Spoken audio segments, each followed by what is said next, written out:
Bismillahirrahmanirrahim. Assalamualaikum warahmatullahi wabarakatuh. Perkenalkan, nama saya Risdawati dari kelas 28D.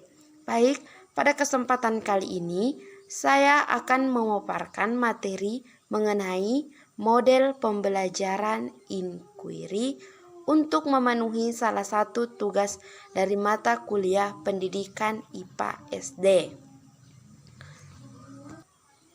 Adapun yang pertama yang harus kita ketahui dalam model pembelajaran inquiry itu sendiri adalah pengertian model pembelajaran inquiry. Jadi, model pembelajaran inquiry adalah suatu model yang kegiatan pembelajarannya melibatkan secara maksimal atau secara keseluruhan kemampuan siswa untuk mencari dan menyelidiki sesuatu, baik benda, manusia, atau peristiwa secara sistematis, kritis, logis, dan analitis, sehingga mereka dapat merumuskan sendiri penemuannya dengan penuh percaya diri. Pembelajaran inquiry menekankan pada proses mencari dan menemukan. Materi pembelajaran tidak diberikan langsung. Peran siswa dalam kegiatan pembelajaran adalah mencari dan menemukan sendiri materi pembelajaran, sedangkan peran guru hanya sebagai fasilitator dalam pembelajaran itu sendiri.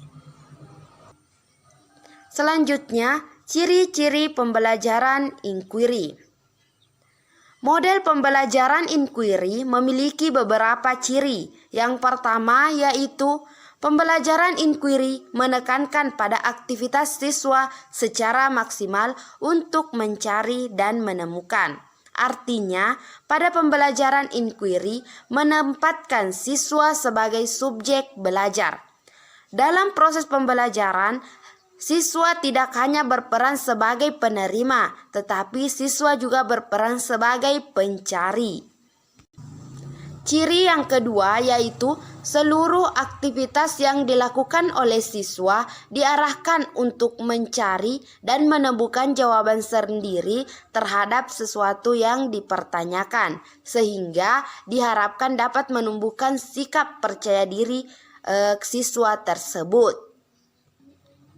Dengan demikian, dalam pembelajaran inquiry menempatkan guru bukan sebagai satu-satunya sumber belajar, tetapi lebih diposisikan sebagai fasilitator dan motivator siswa dalam proses belajar. Ciri-ciri model pembelajaran inquiry yang ketiga yaitu tujuan dari pembelajaran inquiry adalah mengembangkan kemampuan berpikir secara sistematis, logis, kritis, atau mengembangkan kemampuan intelektual sebagai bagian dari proses mental. Dengan demikian, dalam pembelajaran inquiry, siswa tidak hanya dituntut untuk menguasai materi pembelajaran, akan tetapi bagaimana mereka dapat menggunakan potensi yang dimilikinya. Manusia yang hanya menguasai pembelajaran belum tentu dapat mengembangkan kemampuan berpikir secara optimal. Sebaliknya, siswa akan dapat mengembangkan kemampuan berpikirnya manakala ia bisa menguasai materi pembelajaran. Itulah ciri-ciri model pembelajaran inquiry. Selanjutnya kita beralih ke langkah-langkah pelaksanaan pembelajaran inquiry. Adapun langkah-langkah pembelajaran inquiry, yang pertama yaitu merumuskan masalah.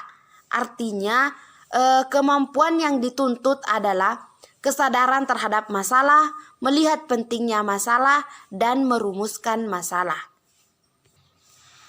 Langkah yang kedua adalah mengembangkan hipotesis. Kemampuan yang dituntut dalam pengembangan hipotesis ini adalah menguji dan menggolongkan data yang dapat diperoleh. Yang kedua yaitu melihat dan merumuskan hubungan yang ada secara logis dan merumuskan hipotesis.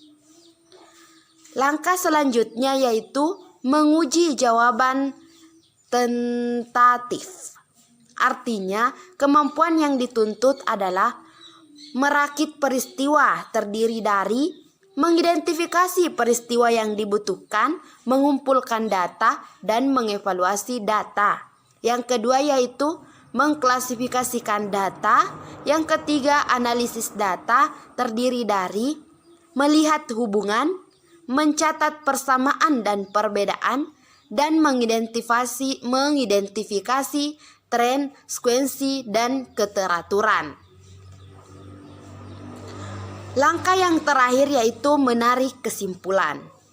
Kemampuan yang dituntut adalah mencari pola dan makna hubungan dan merumuskan kesimpulan. Nah, itulah materi yang sempat saya bawakan pada kesempatan ini. Lebih dan kurangnya mohon dimaafkan. Wassalamualaikum warahmatullahi wabarakatuh.